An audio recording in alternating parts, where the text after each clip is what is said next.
Mars is one of the most hostile places in the solar system. No breathable air, no liquid water flowing across its surface, extreme temperatures, and radiation that makes long-term human survival incredibly difficult.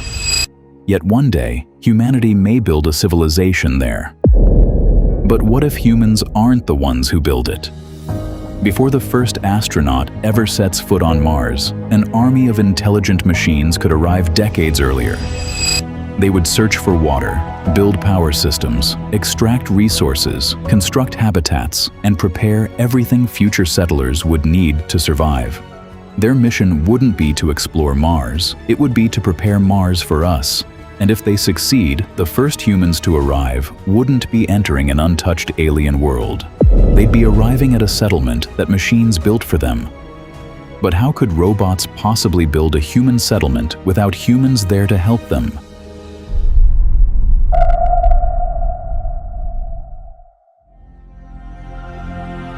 The answer begins with sending the machines first. Instead of relying on a small number of astronauts, humanity could send an entire robotic workforce. Exploration rovers would map the terrain. Mining machines would search for useful resources. Construction robots would build infrastructure. Drones could survey areas too dangerous or difficult for ground vehicles. And the most important difference would be autonomy. Communication between Earth and Mars can take several minutes each way, so these machines couldn't depend on humans for every decision. They would need to recognize problems, adapt to changing conditions, repair equipment, and continue working without constant instructions. Their first major objective would be simple: find the resources needed to survive.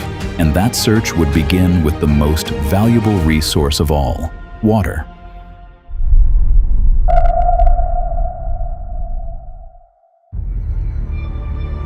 Water would be the foundation of the entire settlement. It could provide drinking water, support agriculture, produce oxygen, and potentially provide ingredients for rocket fuel. The robots would use scientific instruments and ground-penetrating radar to search beneath the Martian surface. Once they identify promising deposits, autonomous drilling machines could begin extracting underground ice. At first, the operation might be small, but as more machines arrive and more infrastructure is built, water production could grow from kilograms to thousands of kilograms. Suddenly, Mars isn't just a place the robots are exploring. It's becoming a source of resources. But extracting water is useless if the machines can't power their operations. So the next challenge would be energy.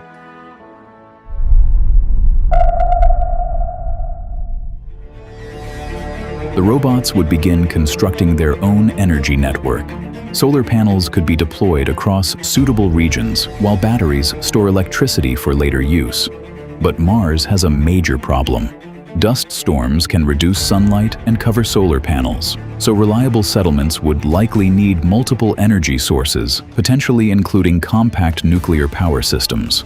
Power would allow the machines to operate continuously, and that electricity would feed something even more important: industry. Because eventually, the robots can't keep waiting for replacement equipment from Earth. They have to learn how to build things using Mars itself.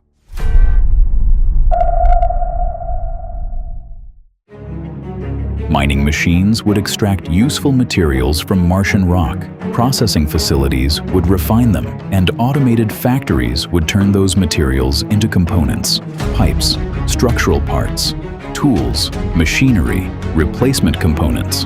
The more they manufacture locally, the less they need to depend on supplies launched from Earth. A broken machine could be repaired, a damaged component could be manufactured again, and new infrastructure could be constructed using materials already on Mars. The robots would slowly create something incredibly important: industrial independence. But even with water, energy, and factories, humans still couldn't live on the surface. Mars would need somewhere safe for them to survive.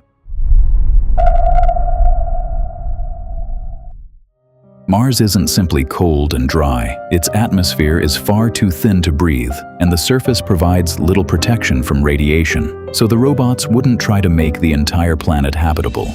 They would create protected pockets of habitability. Underground habitats could be excavated and reinforced. Pressure-resistant living modules could be installed. Martian soil could be placed over structures to provide additional protection. Inside, machines would establish controlled environments with oxygen, temperature regulation, water recycling, and life support systems. But a settlement isn't sustainable without food, so the robots would have to solve the next problem. How do you grow food on Mars? The answer could be controlled agricultural environments. Large sealed greenhouses would protect crops from the Martian environment. Water would be carefully recycled. Nutrients would be precisely controlled. Artificial lighting could supplement sunlight when necessary, and autonomous agricultural robots could monitor plants around the clock. At first, these farms might produce enough food for only a small crew. But as the agricultural system expands, so does the settlement's ability to support people. Water, energy, food, oxygen, shelter.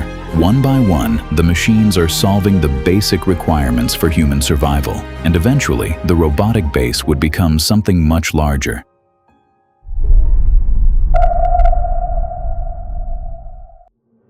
Years pass. The first landing site expands. Mining operations spread outward. More factories are constructed. Solar farms grow larger. Greenhouses multiply. New habitats are connected by transportation routes and utility systems.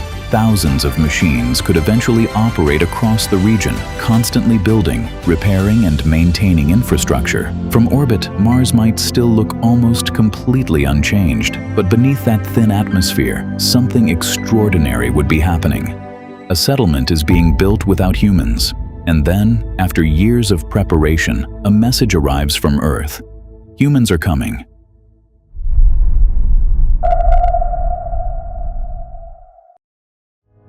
The first crewed spacecraft begins its journey toward Mars. But these astronauts aren't arriving at an empty planet. Water systems are already operating. Power stations are generating electricity. Food is being produced. Habitats are waiting. Factories are manufacturing equipment. Robots have already surveyed the surrounding region. The spacecraft enters the thin Martian atmosphere. It lands beside the robotic settlement. The hatch opens, and for the first time, a human steps onto the surface. But instead of seeing an untouched alien world, the astronaut sees the work of machines. Solar farms, greenhouses, industrial facilities, habitats, and robots moving across the landscape. The first humans on Mars wouldn't be starting from zero. They'd be inheriting what the machines built. From that first settlement, humanity could gradually expand. More spacecraft would arrive, more people would settle, more habitats and agricultural systems would be constructed, and robots would continue doing the dangerous work: mining, construction, maintenance, and exploration. Eventually, humans might attempt something even more ambitious: terraforming Mars. Not transforming the entire planet overnight, but gradually modifying its environment over centuries or even longer timescales. Robots could operate massive industrial systems, expand protected environments, and work continuously in places too dangerous for humans. Humans could provide the vision, machines could provide the scale. And perhaps the first permanent human civilization beyond Earth wouldn't begin with a human footprint. It would begin with a machine. A robot searching for water, a robot building the first power station, a robot constructing the first shelter, and eventually, thousands of machines preparing an entire world for us. But that leaves us with one final question. If robots arrive first, if they build the cities, if they make Mars habitable, who really colonized Mars? Humanity? Or the machines that made our arrival possible? And what happens when those machines become intelligent enough to decide what Mars should become? The future isn't waiting for us. It may already be building itself. If you enjoyed this video, don't forget to like, subscribe, and share it with others. And if you have a futuristic idea you'd like us to explore, leave it in the comments. Our next video could be about your idea. Thanks for watching, and I'll see you in the next video.